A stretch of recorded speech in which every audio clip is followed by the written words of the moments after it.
Welcome to Now Tell Us. And I'm your host, Anthony Morore. And I believe we are going to have a great time today at Now Tell Us because we have someone who is going to come and tell us stories. Don't you love stories? I do. And so I won't spend one more minute here because we want to hear the story. So I'm going to bring into the show right away Miss V the Storyteller. Welcome to the show. Thank you. Hello, everyone. Nice to be here. Thank you for having me. Yes, and we are glad that you've come to this show to tell us stories. But before we get started, Miss V the Storyteller, tell us, what's your name and where you come from? Well, my name is Valeria, and people Mhm. mess it up. So I go by Miss V. A friend of mine start calling me Miss V, and I'm like, I kind of like it. And I used to teach school, so my students struggle. I had the little ones, and they struggle with my name. So I allowed them to call me Miss V, so that it kind of stuck with me. I live in the United States. I'm from Virginia, and I am just so excited to be here to share my story with you guys. And we are glad to have you here. Now, that made it easier for me not to say, okay, let's stop. Don't worry about it. I do it all the time. It's okay. Just go with the letter V, Miss Okay, V, Miss and we're V, good. There the you go. Storyteller. Perfect. Yes, and we are saying get your voice back. And since you're a storyteller, you tell us what's behind get your voice back. Well, when I was about 6 years old, my family dynamics were different. Well, I shouldn't say different. My Mm-hmm. family dynamics were to a point where I made a decision as a 6 year old to stop talking. My Mm, thought was if I stop talking, I won't get in trouble. My dad won't yell so much and it'll be more peaceful. Well, and that's exactly what I did. mm-hmm. Unfortunately, that decision carried on until I was 23. So I went through all those years of not really talking. If someone says something to me, I may say something back. But for the most part, I would never start a conversation. And if Mm-hmm. I was in a room full of people, I was the quietest one, sitting over like a little mouse, just quiet. But it got so bad in my home, my father thought something was wrong with my ears. So he had my mom to take me to have my ears checked. And the morning of the appointment, my father called the house and told my mother to put me on the phone. When she put me on the phone, he said, if nothing is wrong with your ears, I'm going to wear your ass out when I get home. That's what he said. Now, I wasn't a dumb child. When I went to that doctor's appointment, I didn't hear nothing. And my ears were perfect. But just the fear of getting my butt toe up, I didn't hear a thing. The doctor gave my mom some medication to put in my ears. When my dad came home, I made sure he saw that medication to save me from getting my butt whipped. But my family, my parents didn't really know how to handle me. They didn't really know how to deal with a child that's not talking. I'm number three out of four, and I'm the only one that came into the world fluffy. And I use the word fluffy and not fat because I hate that word. So I came in the world, everybody else was skinny rails, and I just had a really difficult time. And being that my parents didn't know how to deal with me, it didn't make things better. Mm-hmm. And then when my parents separated, I had like a whole nother level of things. Now I am in a situation where it's a single mom and she's struggling. And I'm going to a new school, and I go to a new school and I'm not talking. And some of the kids found out that, I didn't talk. Mm-hmm. And during that time, the school that I went to was predominantly white. It wasn't a lot of me in there. And the ones that were like me, when two of them found out that I didn't talk, they began picking on me. They wanted to make me their slave. And anytime they wanted something done, they made me do it because I didn't defend myself. I didn't feel like what I had to say was important. It was no need of talking. And luckily for me, my teacher, she was African American, Mm-hmm. and she was tired of watching the dynamics between me and those two other girls who were black. Mm-hmm. She took us in the hallway one day and she laid into us. She told them that I was not their slave and I was not going to do anything else for them. They were going to do it for themselves. And then she looked at me and told me to open my mouth. I needed to speak up for myself. And I mean, I was grateful because the girls did stop picking on me, but it didn't make me talk. It didn't make me talk. So I went on through middle school and high school and I just wouldn't talk. So then I became a Christian and I had had enough. I was tired of people picking on me. When I was in high school, I got bullied. This dude, he kept ramming me into the locker every day until it got to the point where my mom had to call the school and threaten. She told the principal, if the child puts his hands on my child one more time, that she was going to put her hands on him or she was going to come up to school, and he did not want that. So, my mom talked to them and then they talked to the teacher. And luckily, my teacher saved my life one day. He was in the midst of trying to kill me. That's what I felt because he was ramming me into the locker and threatening me. And my teacher, he saved me. He came in the hall and he saw what the boy was doing to me and he stopped it. And that was like one of the best days of my life, that a teacher actually came and rescued me and kept this bully from ending my life. That's how I felt. So at 23, I became a Christian.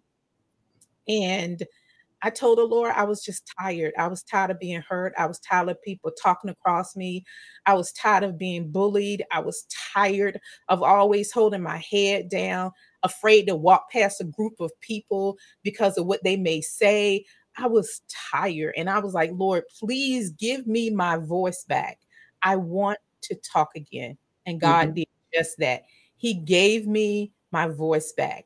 But you have to be careful. Yes, you have to be careful when you pray sometimes, because I went from not talking to cussing people out.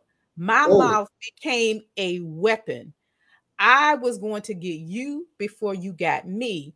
And all of that was out of all those years of being hurt, of people abusing me. I had all that inside of me and it came out in a negative way. And that's what happens when you go through trauma or when you go through stuff for so long, it becomes a part of you. And one day I was at a game and God allowed me to hear who I had become. I heard myself talking. I was at a football game and I overheard my mouth, the things that were coming out of my mouth.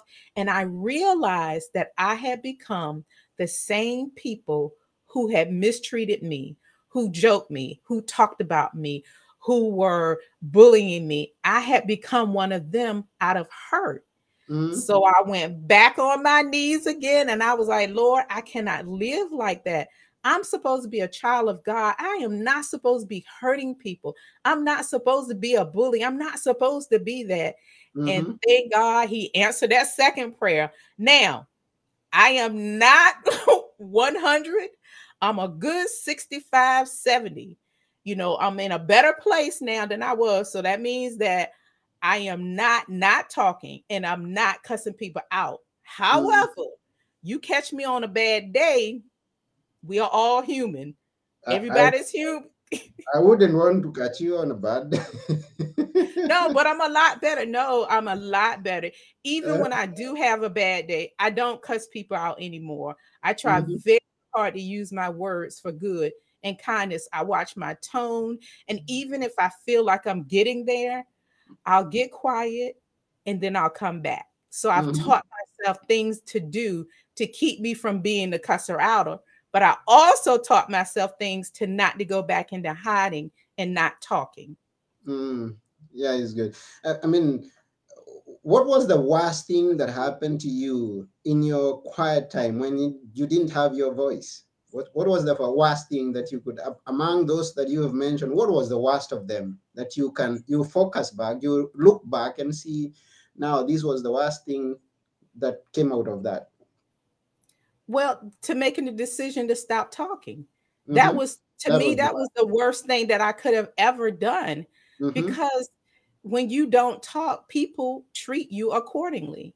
Mm-hmm. So if I were to try to open my mouth, they would talk across me, and they made me feel like what I had to say was important. And it wasn't important because it wasn't important to me, because I always had my head down, because I always talk very low. I didn't, when you have confidence like the person that I am now, I'm going Mm-hmm. to talk whether you like it or not. I don't care. What I have Mm-hmm. to say is important. I live by that. But that other little girl, that other person, she would be sitting here quiet and her head would have been down. She Mm-hmm. wouldn't look people in the eye. I Mm-hmm. wouldn't look people in the eye. I was always afraid and scared. Mm-hmm. I was afraid, oh my God, they're not going to like me. They're going to hate me. They're going to mistreat me. So I would hold my head down and always just not, I don't want to say anything because I don't want to get in trouble. I don't want to make anybody mad. I don't want anybody to hate me. Not now. I don't really care. I love everybody and I like everybody, but it's but if you don't like me, it's okay. I'm not Yeah. made for everybody. Everybody Mm-hmm. is not made for me. Mm-hmm. Yeah, I've met with people who will always be quiet, whether whatever is going on around them, they will never voice it out. I mean, they will never say what they are feeling or what they are experiencing from the challenges that they are facing on a daily basis. And I believe, as you're saying, it's important to let that voice out. I mean, let us know what you're thinking. Let us know what you're experiencing. Let us know what emotion you're feeling in order that we may know how to keep going and keep interacting with you. But we have some people who are just there. Yeah, but it's so important. You should never lose your voice. I Mm, think oftentimes it's more of women it's more women who lose our voices. We mm-hmm, lose it in our jobs. Sometimes we lose it with our family, with our husbands. Things happen to us and we get it in our minds. You know what? Just to keep the peace, I'm gonna just stop talking. You mm, should never do that. You should always use your voice. God gave us a voice. He gave us words. And those words can be meant for good or evil. It mm, depends on how I mm, used my words for evil at one point, but God delivered me. And now I use my words for good. And the mm. power is in your tongue. Sure. It's in your attitude, it's in the way that you look. You walk Mm-hmm, into a room, you are supposed to be there. You deserve to be there. And as women in corporate or, working on a job, hold your head up. You walk in that room, you're supposed to be there. And I always tell myself, you know what? What I have to say is important. yeah. Even if it's not important to you, you have a right to walk away. You have a right to not listen to what I have to say. I'm the same way. If I don't want to hear what you got to say, I'm going to get out of the way. I'm going to hang up the phone. I'm going to just move. And they have that right. But there are so many other people who do want to hear what you have to say. It's Mm-hmm, important to them. So say it. Don't let anybody keep you from talking. mm. Yeah, tell us an interesting story from your childhood. Okay. Well, I told you. Well, let me tell you about the bully. So the one that ran me into, I was in high school and every day in class was a joking session. And again, I share with you, I'm fluffy. Mm, Okay. And they would always joke. And every time I was in class, I didn't open my mouth. I didn't say anything. Sometimes they would joke other people and I would laugh. I might laugh at it, but it was always under my breath. mm-hmm, And, this particular day, one of the guys in class, he decided to make me the topic of the jokes.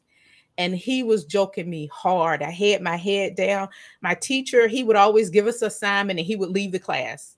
He would always, he said it was too hot in the room. And so he mm, would give us the assignment and he would leave. And that would start the joking.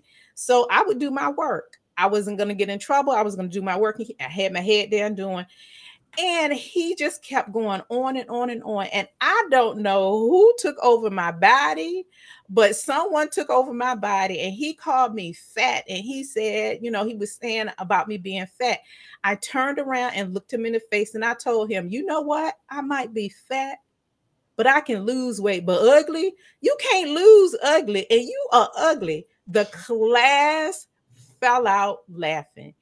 He turned 2 shades red, and it was hard for him because he was dark complected.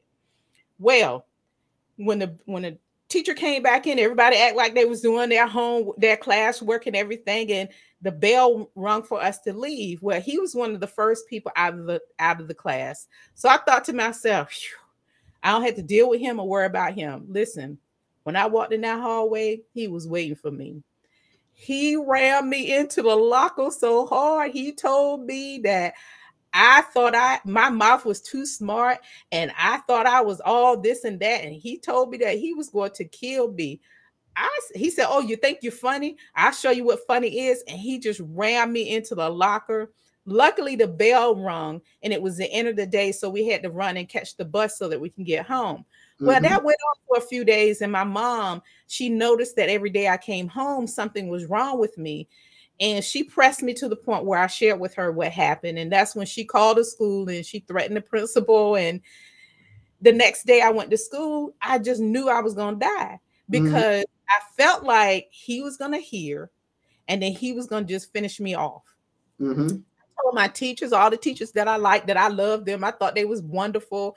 I was saying bye to my friends, that I saw in the hall that were in my class, the few that I had, and I went in the classroom and I was a nervous wreck. I was terrified.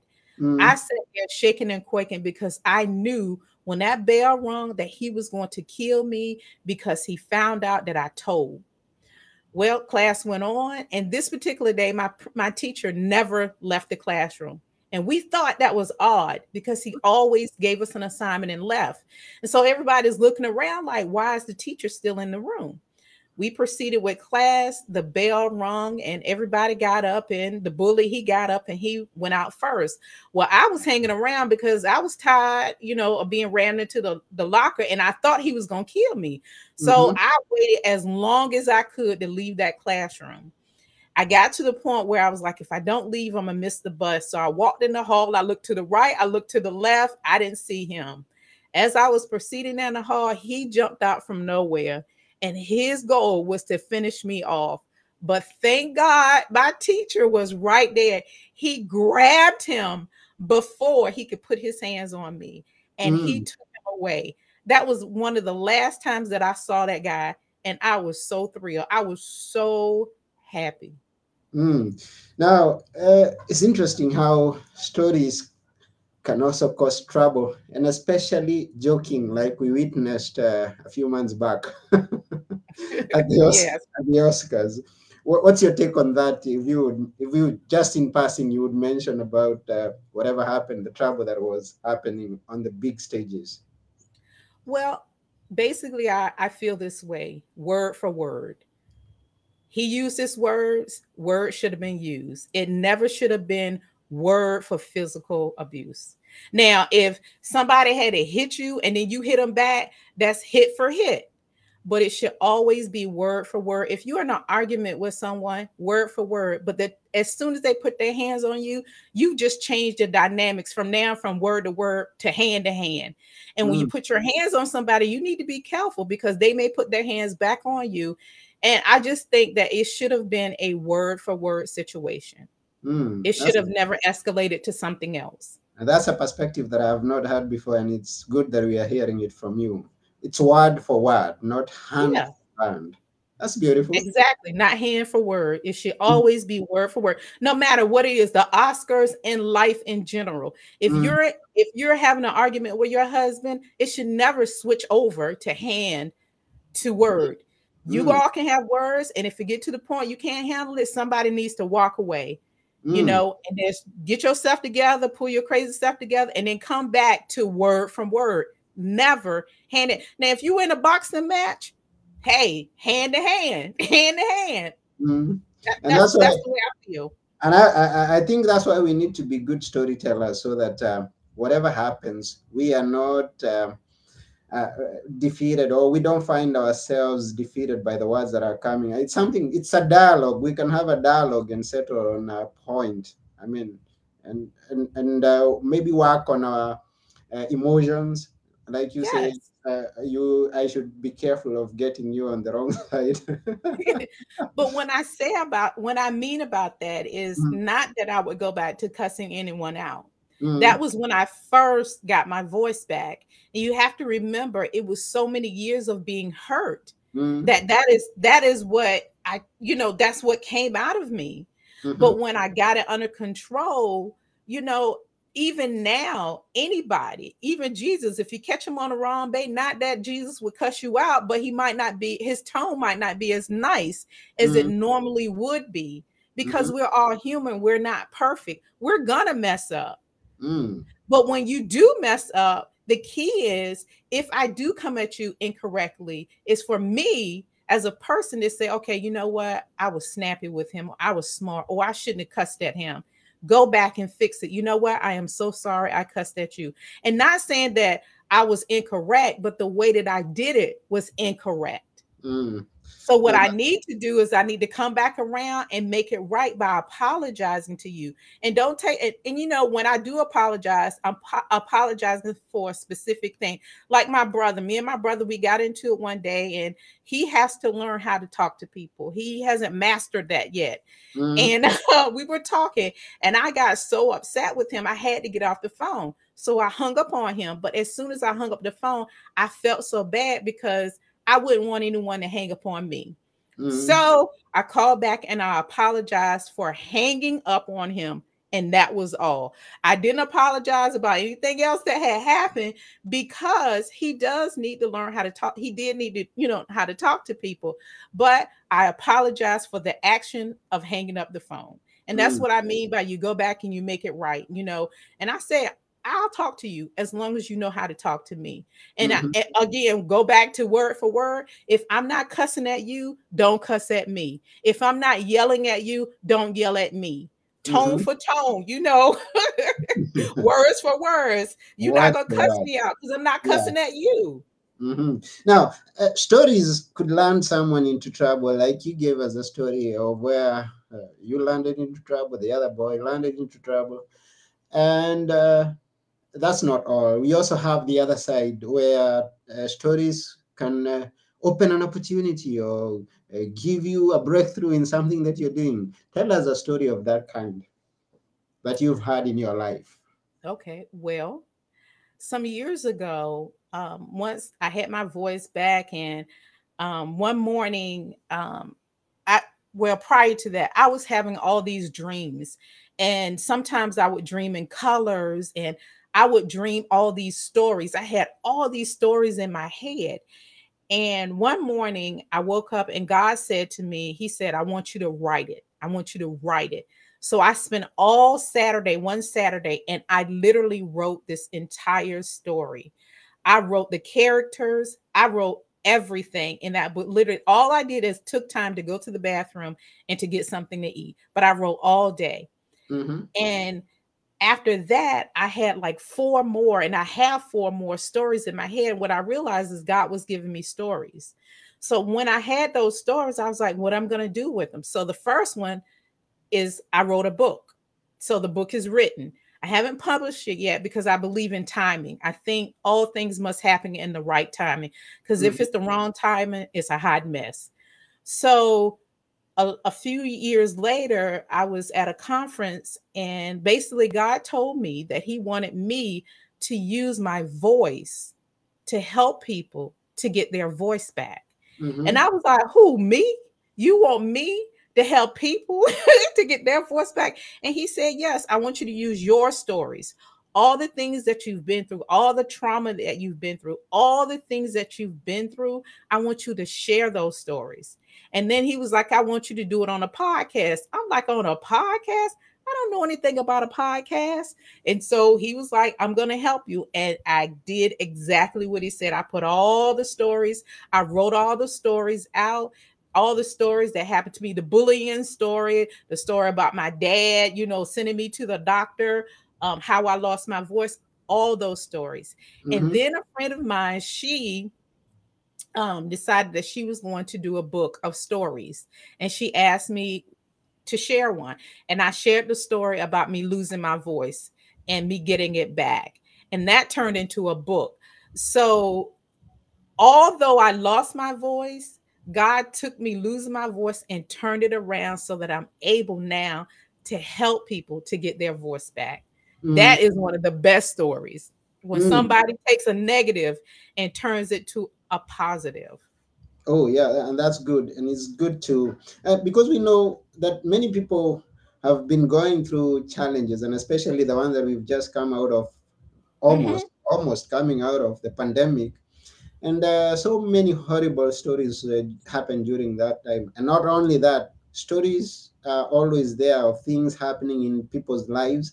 And it's a gift, I would say, to get a bad thing that is happening and draw a story from it, and make it into an opportunity, make it into something that someone could consume out there and get educated or get inspired. So it's good.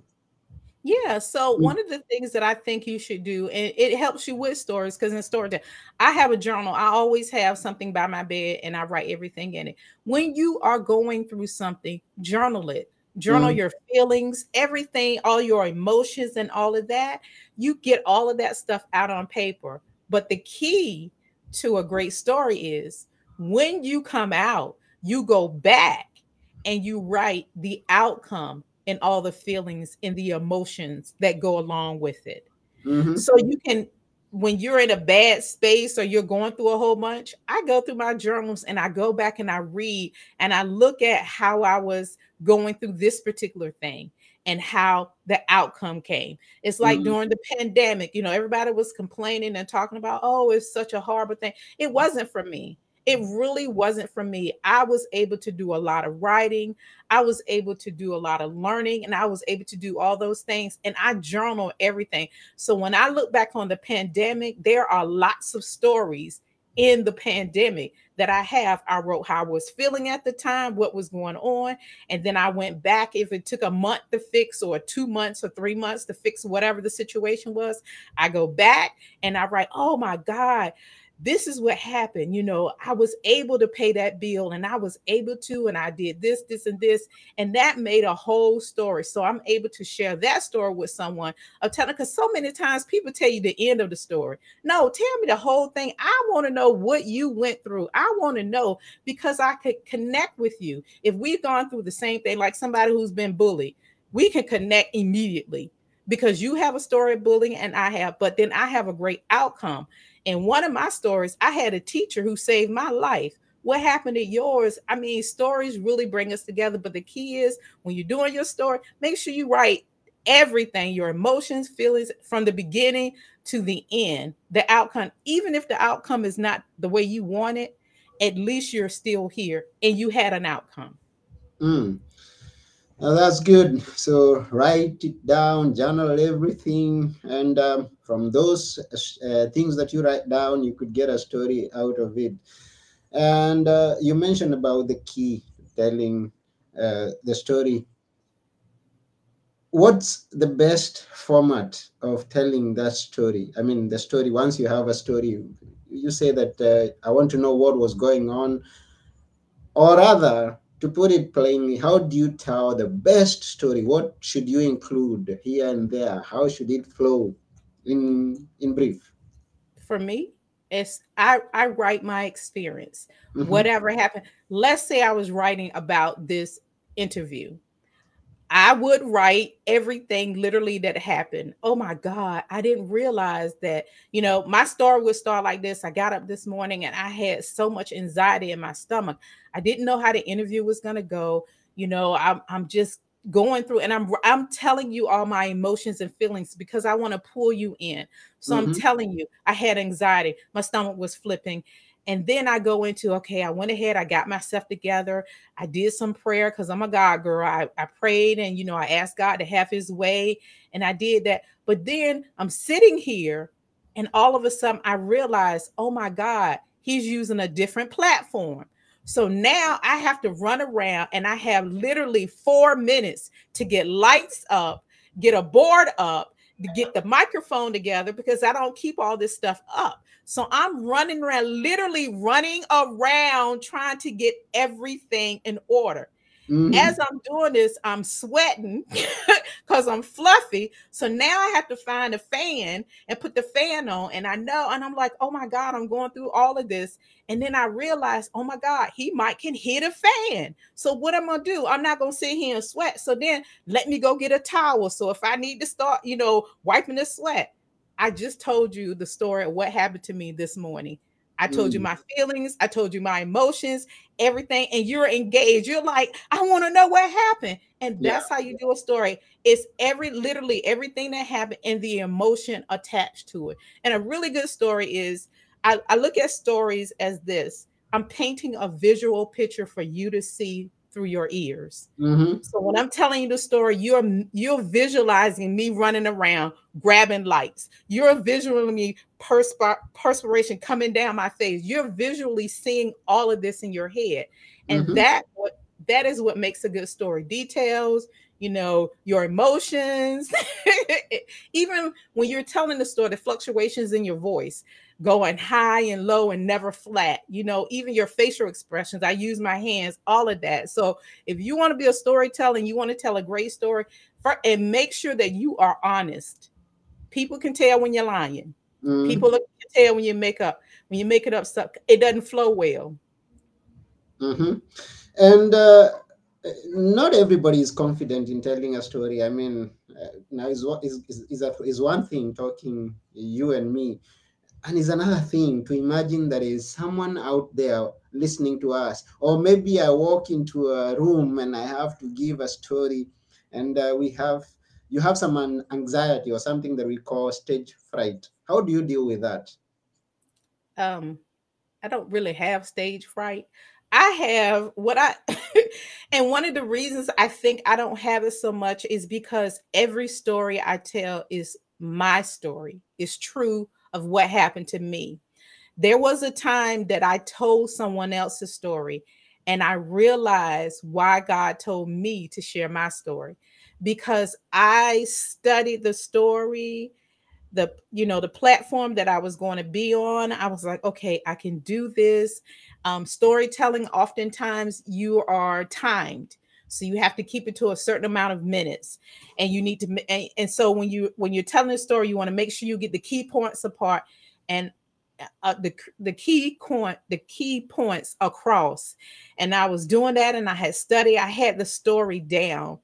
The cameras went up, and I'm about to tell my story, and I forgot a part of the story, and it was a very key part of the story. Mm-hmm. So what I did was I said, I'm sorry, y'all. I need to start my story over. I have a right to, because right now I feel like it's a hot mess, and I'm gonna start this story all over. And I started the story all over again, and I told it. It was received well. People were laughing. Because I use my humor when I get nervous or anything. My humor comes out, and it comes out like a lot when I'm nervous. Mm-hmm. And it was received well, but I thought about it, and I said the reason why I probably messed up, the reason why all of that was going on, because it wasn't my story. Mm. So if you're going somewhere and you have to do a speech or you have to do something, find a way to find something that happened to you that's relatable to the story. Mm-hmm. And it'll come out because it's organic, it's yours, it's natural. Whatever's natural, whatever's your story, you can easily talk about it. But Mm-hmm. when you try to talk about somebody else's story or something else, it's not as easy, because you can't feel what they felt. You can't, that's not you. So Mm-hmm. you have to make your own. So just draw from your own experiences, put that in it, and intertwine whatever you're supposed to be talking about with your own personal story. Okay. So one of the best ways to tell a story is to tell your story, not other people's story, Mhm. because you always be nervous about other people's stories. Some beats you may think that you've missed out, and that's good. So Yeah. at this point, let me thank each and every person who's listening or watching us, and those who get to listen once we are through with this episode. We are almost, and at this point, I'll let you know that we are listening to Miss V, the storyteller, who has a podcast. Uh, Yes. V, Miss story. B, the It's story. just as the name says. So that's a podcast. I'm going to share the link with all the people who are watching, even whatever it is that you're watching or listening to this. Search for the link and go and listen to the stories and be a part of the stories. So, you said there's a book coming. Well, I have a book. It's called Living in the Key of Joy. And it's an anthology of a group of ladies. We all got together and we shared personal stories of how to uplift people. None Mhm. of the stories are sad. They are all stories of things that had happened to us and how we found joy in them. Mhm. They're on Amazon, but you could also get them from me directly by just emailing me. And I'll make sure that I will send you a copy of the book, and I'll make sure that I sign it. Mhm. I put my little signature on it, and I usually put a scripture in it, when I send it out. So if you want to get a copy, just email me and I will make sure you get a copy of it. It's called Living in the Key of Joy. Oh, that's wonderful. So we're going to share your website too. What's your website? My website is down. They had some major issues. I was trying to upgrade it, and if anybody has a website, you know what can happen. One day is up, the next day is down. So I, I've now, been working with them. I'm working on them. It was up for the longest time and they had some issues. So now you're telling us a story now. I am. I'm telling you a story. And when you have to depend upon somebody else to help Mhm. you to fix the issue, Mhm. basically your life is in their hands. So, every time I check back, is it up yet? No, I'm just tweaking a couple little things. I'm like, all right, you've been tweaking for a long time. I needed to get back up. So if you would just email me, it's perfect. If you go to Miss V the Storyteller Podcast on Google, Apple, Spotify, Amazon Music, whatever, um, Instagram, Facebook, and all that, just DM me or whatever, and I'll make sure that you can get a copy. That's good enough. So they will do that. We are almost now done. Uh, and I wish that you continue telling stories and continue. Another thing I wanted to ask now, because you have a book, you have a podcast, have you have you considered coaching other people on how to tell stories or making something out of it? Yes, I teach people how to tell stories. I also perform. I performed in DC. I've performed in Maryland. I've done international storytelling.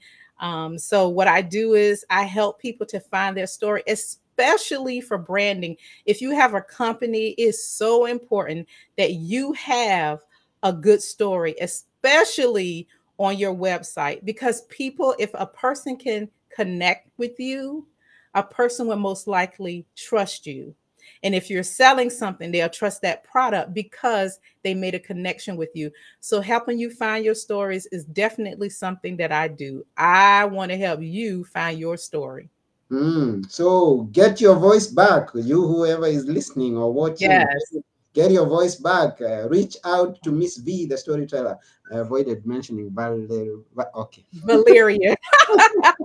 It's okay. I'm good. Yes. And now we've come to the end of the show. But before we go, maybe is there something that you think we missed to inform the people about storytelling? And then we'll sign off. The key um, to storytelling, like I said, is to be honest, authentic, and be yourself. Do not try to imitate anyone else. When you think about, well, when I was younger, I used to be a teacher and I would sit on the floor with the students and I would make up stories, and all the Mhm. stories had something that they would learn, and I would make up all these stories. But the making up of the story, the key is it was my story. It was nobody else's. Nobody else ever heard it. So when you're telling, practice, make up stories. When you're in a restaurant, just look at a couple across the table from you and make up a story about those people. I used to do that stuff all the time. I would make up stories about people all the time, and you'll get in the habit of it, and then it'll just come so naturally with you. Every time if you're at the light and you look over and you see this dude listening to his music, I'll make up a story about him. You know what? His wife made him so mad. He just jumped in the car and he had to just take a drive because she got Mhm. on his last note. And then he didn't put on Tupac. So he was really mad. And then I would just make up a story. Life is story. Everything we do is a story. Yeah, life is stories. So get your voice back and tell your story. Yes. So it's been an honor that you've been with us, whoever is listening or watching. I would like to mention Victoria Atieno, who was watching us, and other people. Okay, a few more people. We have Jomo Rusinga, Jima Debayo, Rabi Karanja, Karin Ansali, Nitwe Kahana. We had a group of people that were Oh, listening to thank our you guys story. for coming on and listening. Thank you so much. And Yes. talk. Get your voice back and talk. Tell them Okay. stories. Speak up Tell for the yourself. stories. Yeah. And that's all for now. See you next time and keep telling those stories. Bye. Bye. Yeah.